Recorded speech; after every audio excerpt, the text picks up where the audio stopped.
Hello everybody, this is Uncle E back with Social Media Book Club. Readers are leaders.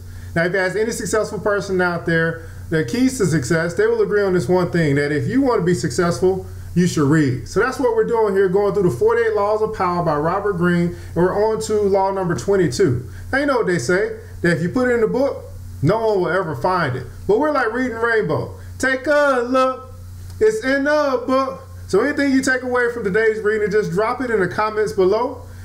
Law number 22 from the 48 Laws of Power. Let us begin. Use the surrender tactic. Transform weakness into power. Judgment. When you are weaker, never fight for honor's sake. Choose surrender instead. Surrender gives you time to recover, time to torment and irritate your conqueror, time to wait for his power to wane. Do not give him the satisfaction of fighting and defending you and defeating you. Surrender first. By turning the other cheek, you infuriate and unsettle him. Make surrender a tool of power. Keys to power. What gets us into trouble in the realm of power is often our own overreaction to the moves of our enemies and rivals. That overreaction creates problems we would have avoided had we been more reasonable. It also has an endless rebound effect. For the enemy then overreacts as well, much as the Athenians did to the Millennials. It is always our first instinct to react, to meet aggression with some kind of aggression. But the next time someone pushes you and you find yourself starting to react, try this.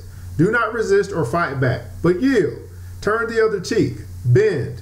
You will find that this often neutralizes their behavior. They expected, even wanted you to react with force, and so they are caught off guard and confounded by your lack of resistance. By yielding, you in fact control the situation, because your surrender is part of a larger plan to lull them into believing they have defeated you. This is the essence of the surrender tactic. Inwardly you stay firm, but outwardly you bend. Deprived of a reason to get angry, your opponents will often be bewildered instead, and they are unlikely to react with more violence, which would demand a reaction from you. Instead, you are allowed the time and space to plot the counter moves that will bring them down. In the battle of the intelligent against the brutal and the aggressive, the surrender tactic is the supreme weapon. It does require self-control. Those who genuinely surrender give up their freedom and may be crushed by the humiliation of their defeat.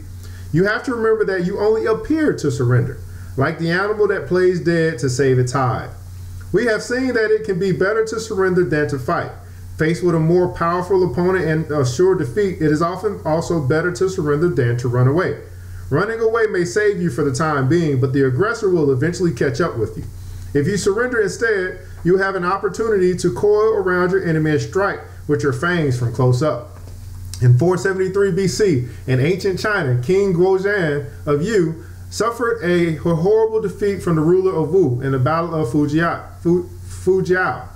Guozhan wanted to flee, but he had an advisor who told him to surrender and to place himself in the service of the ruler of Wu, from which position he could study the man and plot his revenge.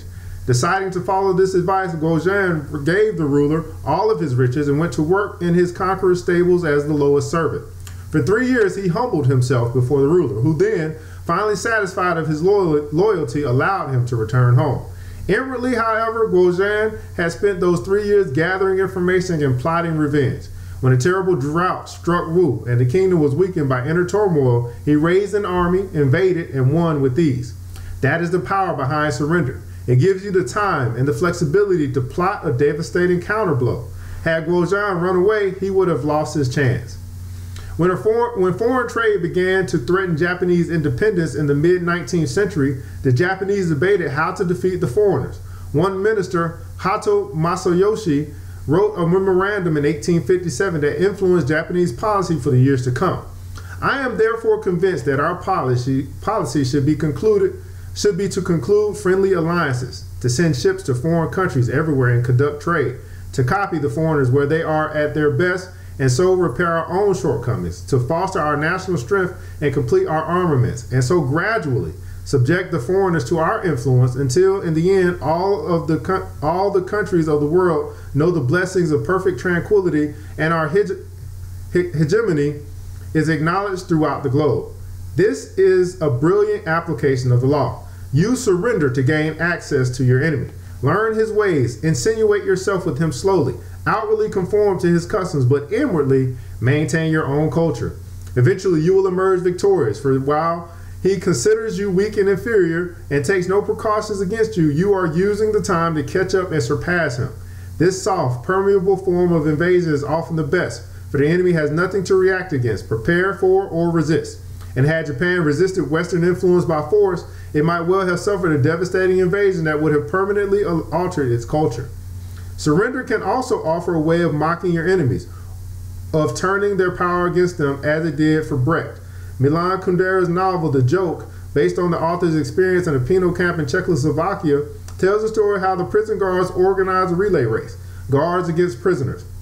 For the guards, this was a chance to show off their physical superiority. The prisoners knew they were expected to lose, so they went out of their way to oblige, miming exaggerated exertion while barely moving, running a few yards and collapsing, limping, jogging ever so slowly while the guards raced ahead at full speed. Both by joining the race and by losing it, they had obliged the guards obediently, but their over-obedience had mocked the event to the point of ruining it.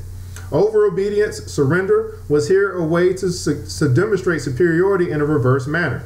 Resistance would have engaged the prisoners in a cycle of violence, lowering them to the guards' level. Over-obeying the guards, however, made them ridiculous, yet they could not rightly punish the prisoners who had only done what they asked. Power is always in flux. Since the game is by nature fluid and an arena of constant struggle, those with power almost always find themselves eventually on a downward swing. If you find yourself temporarily weakened, the surrender tactic is perfect for raising yourself up again. It disguises your ambition. It teaches you patience and self-control, key skills in the game, and it puts you in the best possible position for taking advantage of your oppressor's sudden slide. If you run away or fight back, in the long run, you cannot win. If you surrender, you will almost always emerge victorious. Man, that's some good stuff. I've seen that play out a lot too. Of course, this is the 48 Laws of Power. That was law number 22. And that law again was use the surrender tactic. Transform weakness into power. Transform weakness into power. Well, if you took anything away from today's reading, leave your thoughts in the comments below. This is Uncle E saying thank you so much for tuning in to this episode. And just remember this, you've got the power.